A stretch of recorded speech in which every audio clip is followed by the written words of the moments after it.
is the Salvation Army Rapid Response Unit. It's one of the Salvation Army's newest mobile feeding units designed to bring food, water, and emergency relief supplies to survivors and rescue workers after a disaster.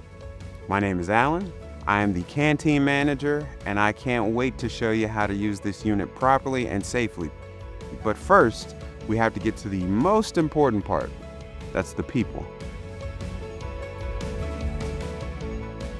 Every canteen crew should start with a canteen manager, like me, who is responsible for overseeing the operation of the unit and supervising other crew members. An RRU should also include at least one or two food service specialists, like Daniel and Sarah, whose primary responsibilities are to safely serve food and drinks. An emotional and spiritual care specialist may also be assigned to the crew. It's my job to provide comfort and support to people coping with trauma in the aftermath of a disaster. One of the most important ways I can do this is by practicing a ministry of presence, or in other words, providing a listening ear to those in need. There's just one more position that every canteen needs, an authorized canteen driver. Before you can drive a canteen, there's a few things to consider. The first is pretty obvious. You need a valid driver's license.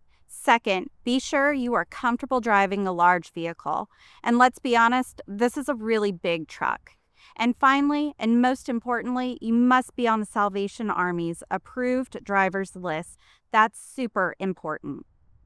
Even with the driver, the average canteen crew is usually just 2 to 3 individuals, and the size of your team often depends on the number of seats. Regardless of the design of your canteen, recruiting, training, and retaining your team has to be top priority, because without a crew, the canteen isn't going anywhere. Okay, everybody, let's roll.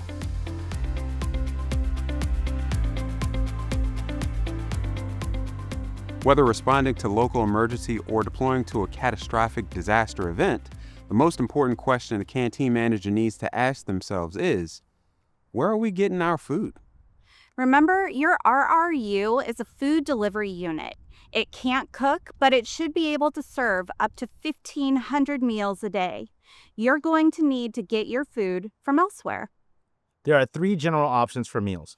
Canteens deploying to a local disaster can usually get snacks, drinks, and hot meals from their local Salvation Army. Crews can buy food from local stores or restaurants, or on larger disasters, RRUs often pick up meals cooked and supplied by our response partners like the Southern Baptist Disaster Relief. Their field kitchens are pretty amazing. One Baptist kitchen can prepare tens of thousands of meals each day, supplying food to a dozen Salvation Army RRUs, making it quite the food service operation.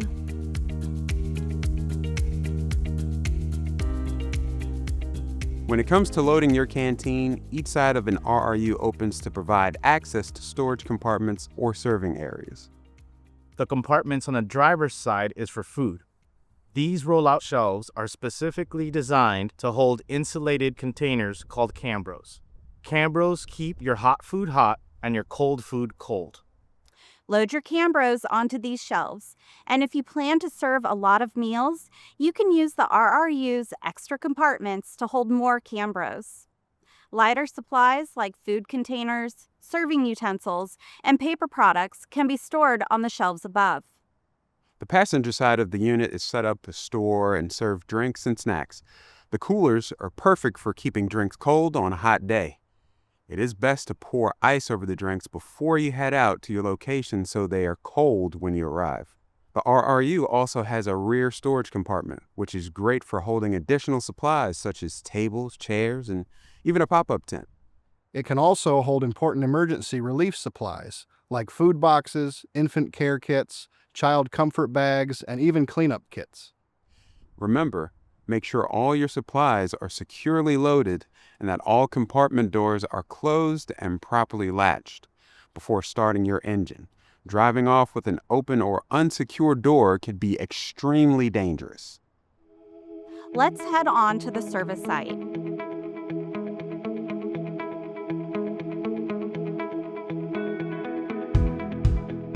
A Salvation Army RRU can reach areas that would be inaccessible to larger canteens.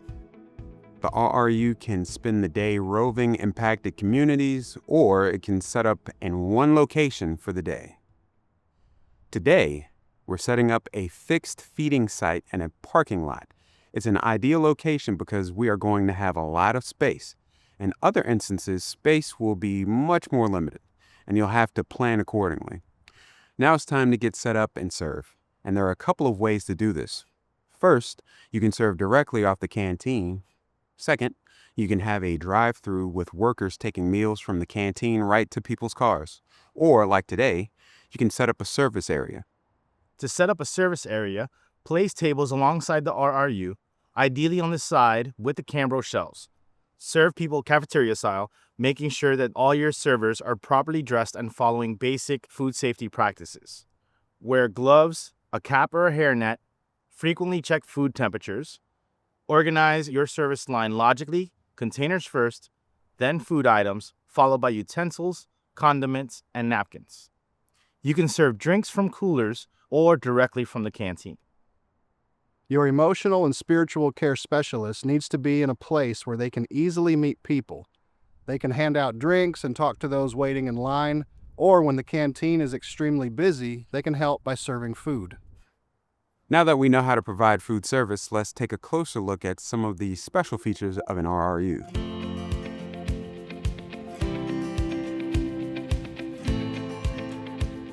Batteries stored in side compartments are charged while the engine is on and can power smaller appliances, such as coffee makers or microwaves.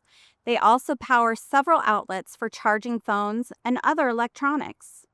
RRUs may also be equipped with a satellite-based internet connection. The router for this device is just inside the back door. The dish is permanently mounted on the roof. Once turned on and connected, your canteen becomes a wireless hotspot that will allow survivors to communicate with friends and family by text or email.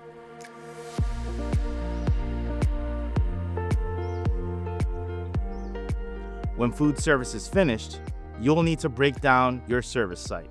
Stow all your equipment and head back to the base where you will discard your leftover food as it is no longer safe to eat. Then it's time to clean and sanitize the Cambros and service utensils.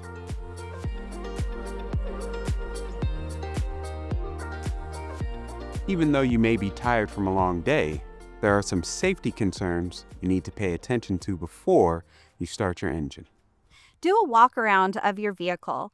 Check that all doors and compartments are properly closed, latched, and locked. Check the vehicle's tires to ensure that they are in good condition. And you should always be aware of what type of fuel your canteen uses, gas or diesel. Use the wrong fuel and your canteen is on its way to the mechanics for some very costly repairs. When driving the road should have your full attention. Remember that your RRU is a lot bigger than your average car, so you'll need to make wider turns and leave a greater stopping distance. Watch for low-hanging tree limbs, wires, and other hazards. Hitting a low-hanging branch is one of the most common types of accidents. Remember, the top of your RRU is taller than you realize, especially with all the equipment mounted on the roof. And when backing up, always use a spotter. There's probably nothing more recognizable or symbolic of the Salvation Army's Emergency Disaster Services program than the Salvation Army Canteen. These mobile feeding units have been around since the First World War.